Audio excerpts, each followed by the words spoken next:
welcome to episode 3 of Niska Village, the water update version. Th- Why is this important? Because my seed is Poi with an exclamation mark, and it's also Yuudachi's birthday today, being June 21st, when she launched in 1936 as a real destroyer. She's basically this one here, this Yuudachi from Kantai Collection, is a personification of the real one, which fought in the Nightmare of Solomon battle, and being known as such, fighting the Americans, but being sunk, and saying poi as perhaps. But again, happy birthday Yuudachi for launching on this day back in 1936, and also because my world is poi.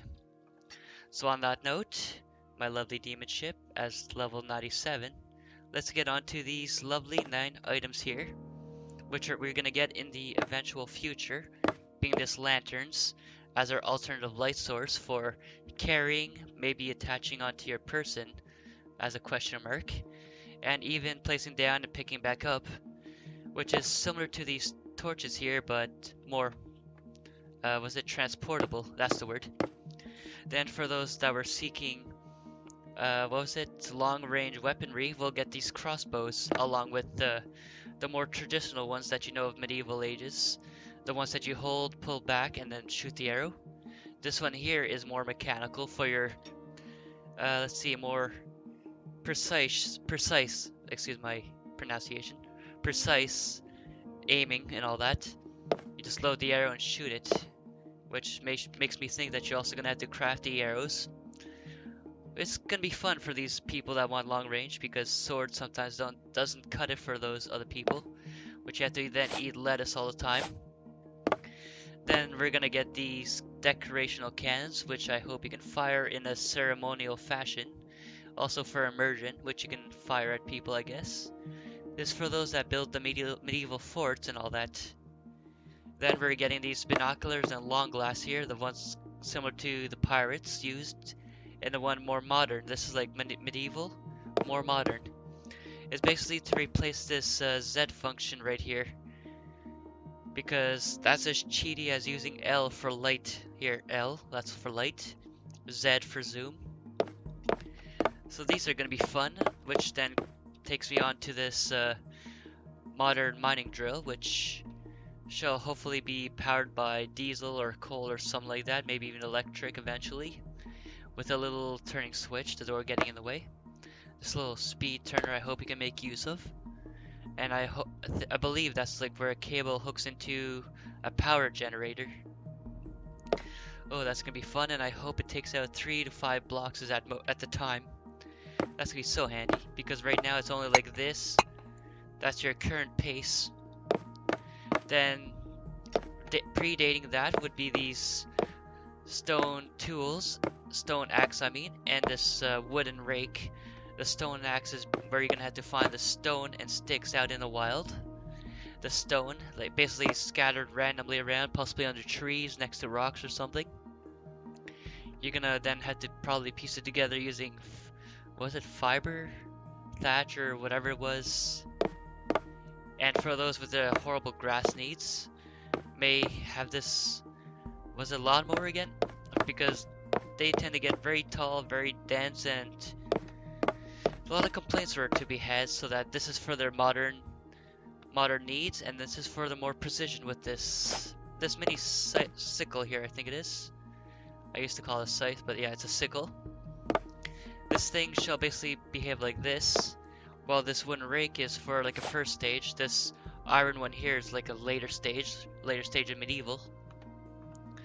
So yeah, that's actually fun. Yuudachi's birthday today on June 21st as a real destroyer and in Kantai Collection, because she was launched on this day. Then we got the lantern, the crossbow with the more manual ones coming also for your tiger and bear hunting needs, maybe even rabbits. Then your decorational cannons, binoculars, long glass, mining drill, lawnmower, the weed whackers, and then these two here. And from that lovely note, let's carry on to these horses, camels, saddles, excuse me, and similar.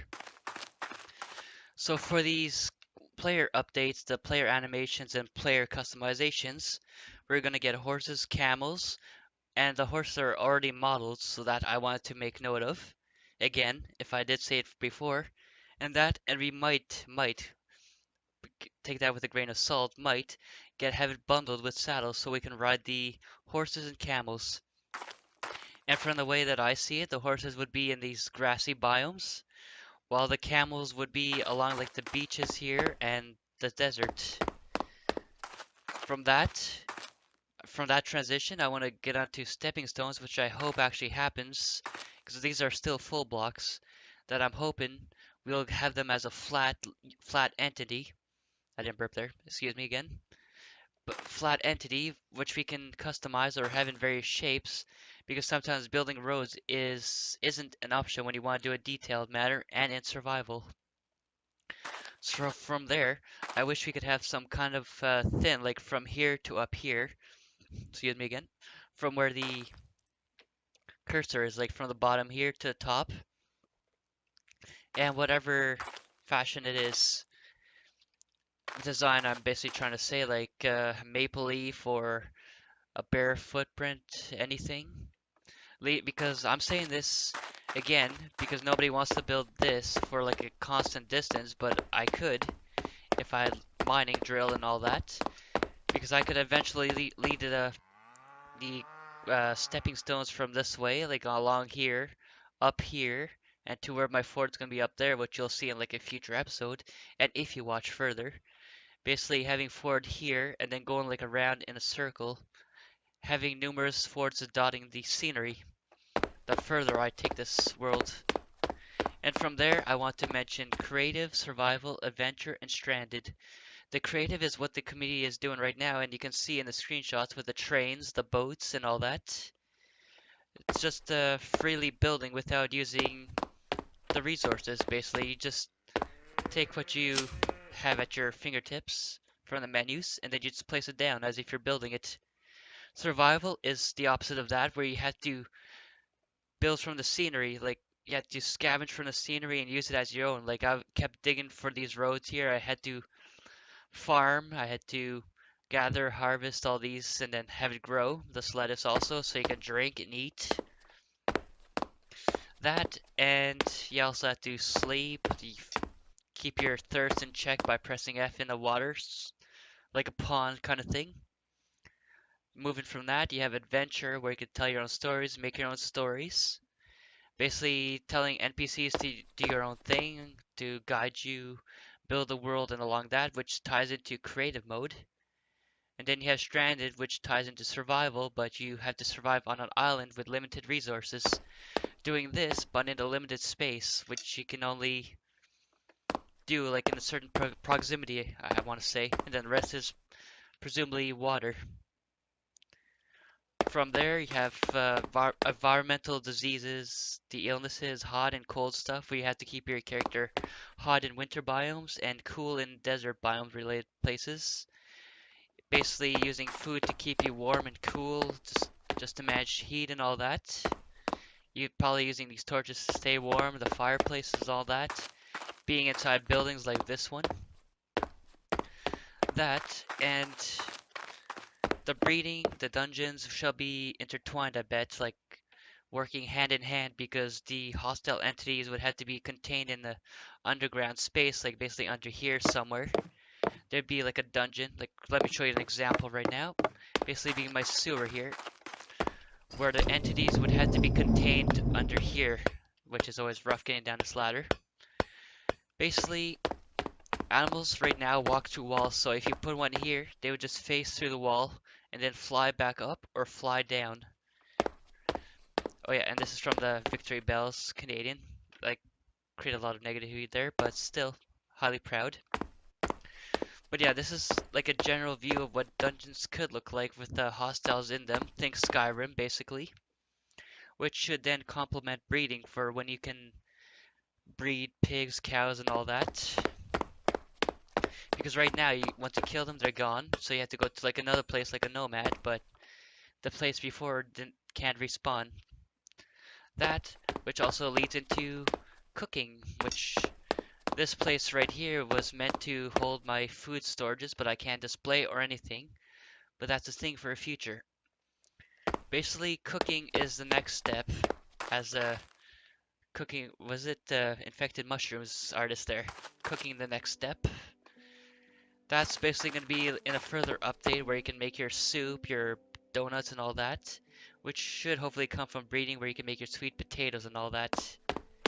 And on that note, let's finish off with a little quick tour of what I did from last session, being these three, not two, three rooms, being the rest and study area, basically where you can come in, relax, and hopefully put books on this in the later update.